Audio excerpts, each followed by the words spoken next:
ናታንን ምን አጋጠመው? ያፌት ለኤፉዬ እንደገና ቀለበት አሰረላት።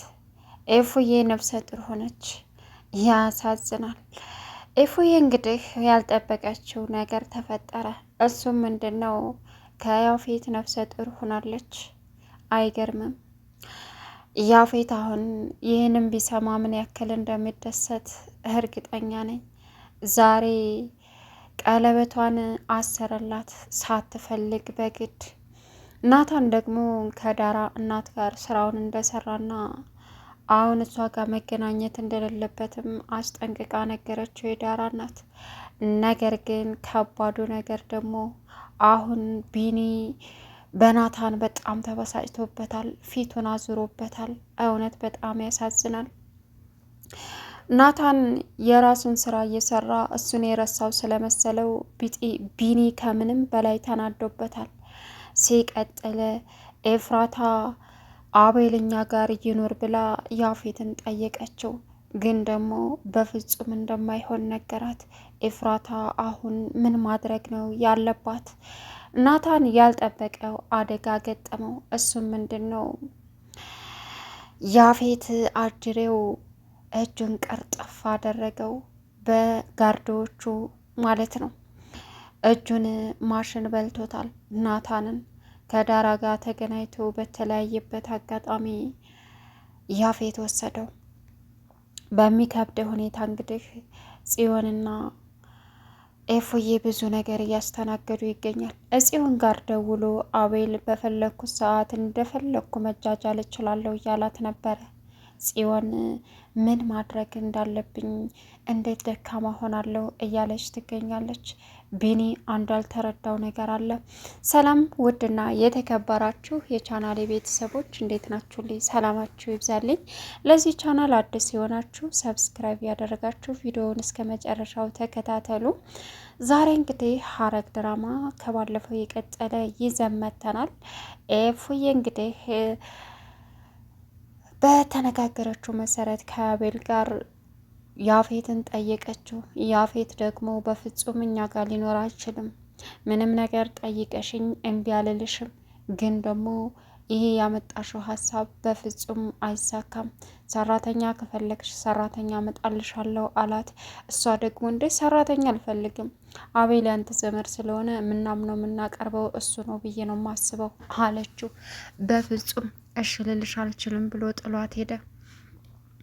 ኤፍራታ እሱ ሲወጣ ወደ ላይ ያስመልሳት ጀመር። እሱም ምንድን ነው እንግዲህ ነፍሰ ጡርነቷን እያንጸባረቀ ይገኛል። አይገርምም? የዳራ እናትና ናታን ተገናኝተው ስለ ስራቸው አወሩ። እናም ያፌትን በእጃችን ስር እንጥለዋለን፣ አሁን ተሸንፏል አለችው። እኔም የምፈልገው ያፌትን ማሸነፍና ማሸነፍ ብቻ ነው አለ። ዳራ በናታን ፍቅር እየከነፈች ትገኛለች። እሱ ግን ለዚህ ዝግጁ ነው ወይ? ከባድ ነው። እናትየዋም ከሷ መራቅ እንዳለበት አስጠንቅቀዋለች። ግን አሁን ናታን ወጥመድ ውስጥ ያለ ይመስለኛል። ሲቀጥል እንግዲህ ኤፍራታ ተያዘች።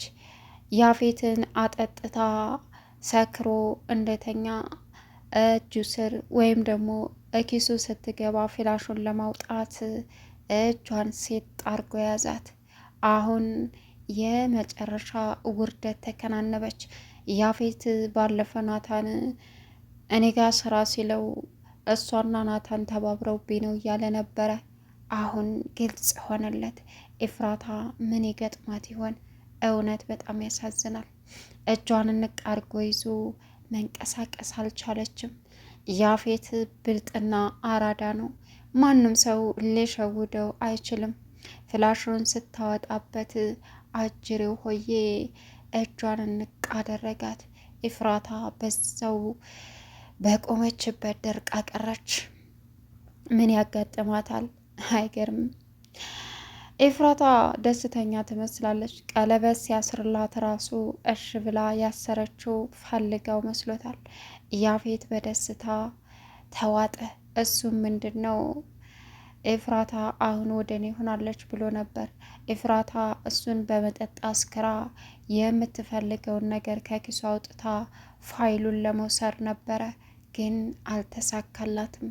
ቆቁ ያፌት እንቅ አርጎ ይዟታል።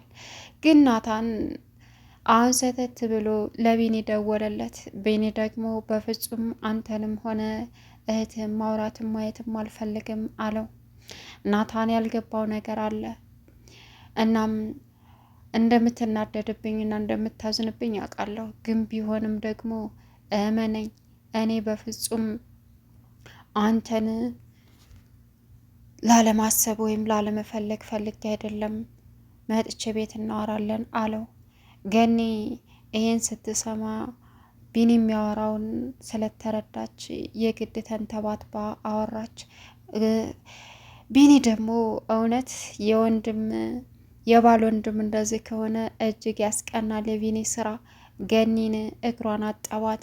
ከዛም በመቀጠል ናታን ሲመጣ ያንን ያጠበበትን ሳፋ አንስቶ ለምን መጣህ? ላወራህም አልፈልግም ብዬህ አልነበረም ወይ አለው።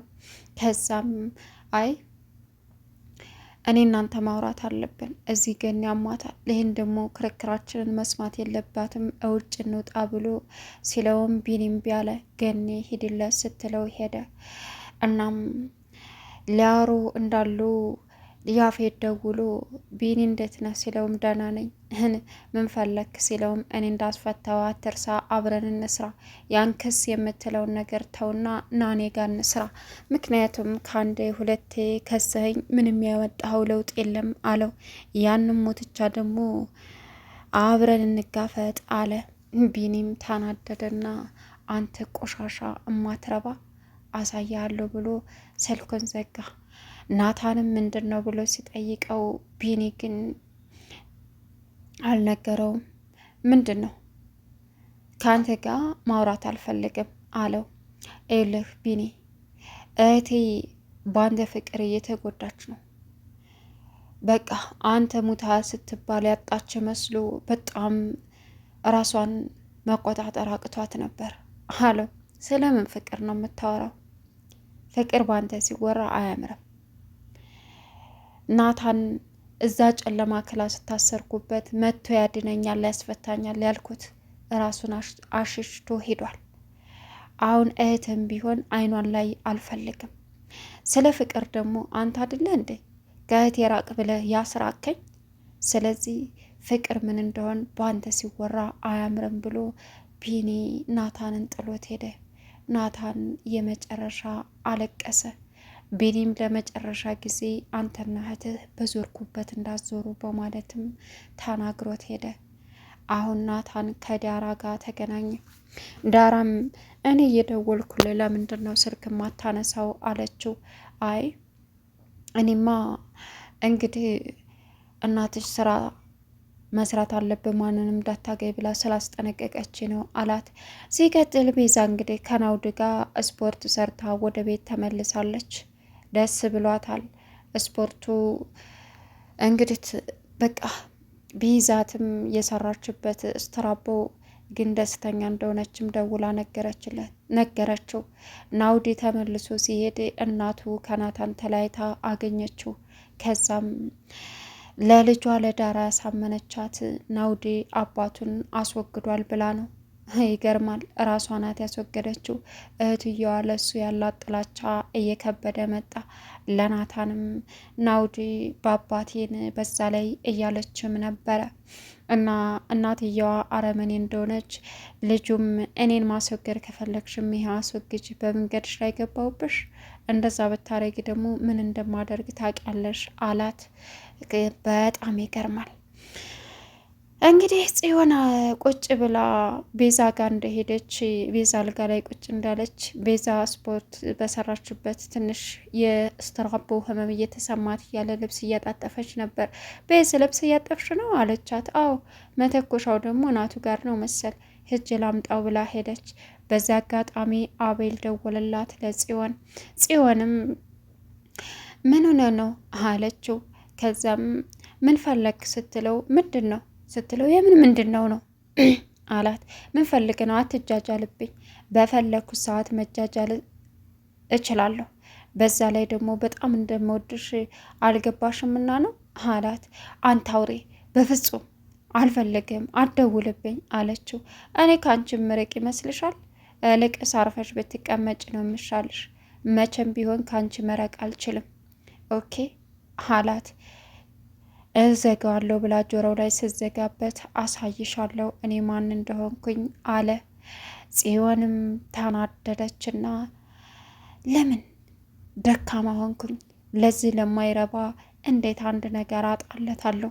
በቃ የሆነ ነገር ማድረግ አለብኝ ብላ ወሰነች። ኤፉዬ እንግዲህ ቤቷን ስታጸዳዳ ባዶ ፊላሽ አጊታ ነበር። ያዝ ስታረገው ናታን መጣ፣ ያፌት መጣ። ደንግጣ ተወችው።